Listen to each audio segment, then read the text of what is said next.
Thưa quý vị và các bạn, vào lúc 0 giờ ngày 14 tháng 5 thì U17 Việt Nam sẽ có trận đấu với U17 UAE trong lượt trận cuối tại bảng C vòng chung kết U17 châu Á 2026 để tranh vé vào vòng tứ kết cũng như là tấm vé đi dự World Cup. Có thể thấy rằng sau những cung bậc cảm xúc đến từ chiến thắng nghẹt thở trước U17 Yemen, đến từ trận thua đầy tiếc nuối trước U17 Hàn Quốc, thì thầy trò huấn luyện viên Roland đang đứng trước ngưỡng cửa lịch sử. Có thể nói rằng trận cầu tâm điểm ở bảng C giữa U17 Việt Nam và U17 UAE diễn ra vào lúc 0 giờ ngày 14 tháng 5 không đơn thuần chỉ là một trận đấu cuối cùng của vòng bảng. Đây là trận chung kết của cả hai đội, nơi tấm vé dự vòng chung kết U17 World Cup cũng sẽ đang đợi sẵn.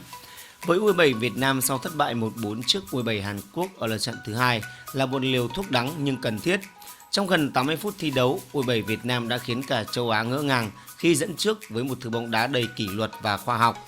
Tuy nhiên, sự sụp đổ trong 10 phút cuối trận đã phơi bày điểm yếu cố hữu của các cầu thủ trẻ, nền tảng thể lực, tâm lý chiến thuật và sự tập trung ở những thời điểm nhạy cảm.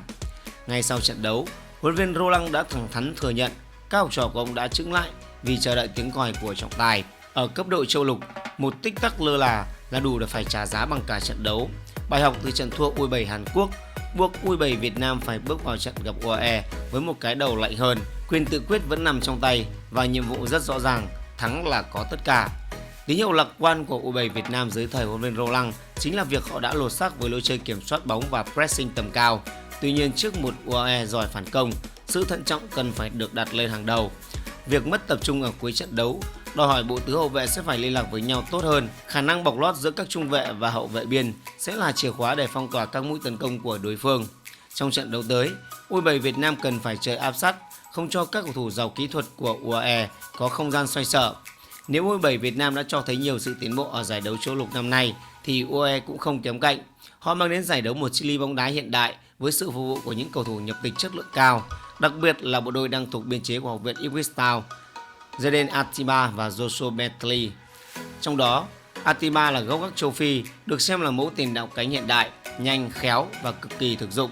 Ở lần gặp nhau gần nhất, chính cầu thủ này đã khiến hàng thủ của U17 Việt Nam ôm hận.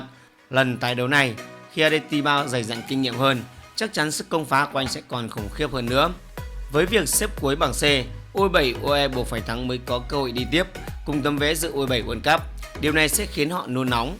Một khi U17 Việt Nam đứng vững trong 20 phút đầu trận và duy trì được sự lì lợm, những khoảng trống phía sau hàng thủ của UAE sẽ lộ ra và một bàn thắng sớm từ tình huống cố định hoặc phản công nhanh sẽ giúp các cầu thủ trẻ Việt Nam dễ đá hơn nhiều. Trận đấu lúc 0 giờ ngày 14 tháng 5 sẽ là bài kiểm tra bản lĩnh lớn nhất cho bóng đá trẻ Việt Nam trong năm 2026. Chúng ta đang có một huấn luyện viên giỏi, một lứa cầu thủ tài năng đã kinh qua nhiều giải đấu quốc tế và hơn hết là niềm tin mãnh liệt vào tấm vé dự World Cup. Thất bại trước U17 Hàn Quốc là một nốt trầm, nhưng nó đã kéo đôi chân của các cầu thủ trở lại mặt đất đúng lúc.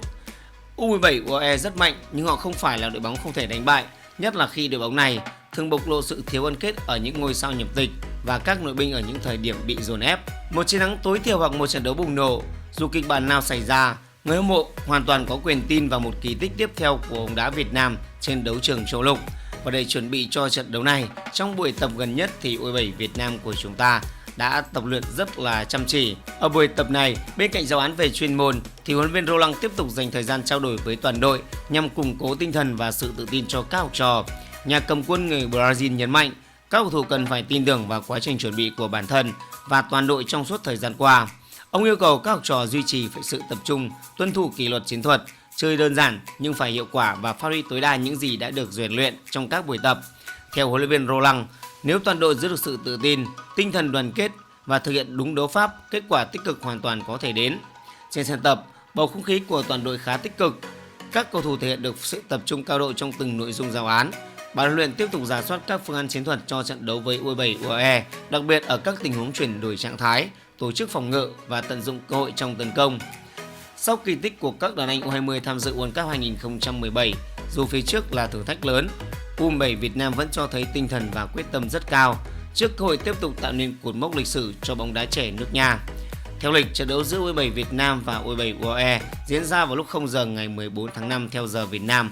Trận đấu này được tường thuật trực tiếp trên TV360. Mọi người có thể theo dõi và cổ vũ cho U17 Việt Nam.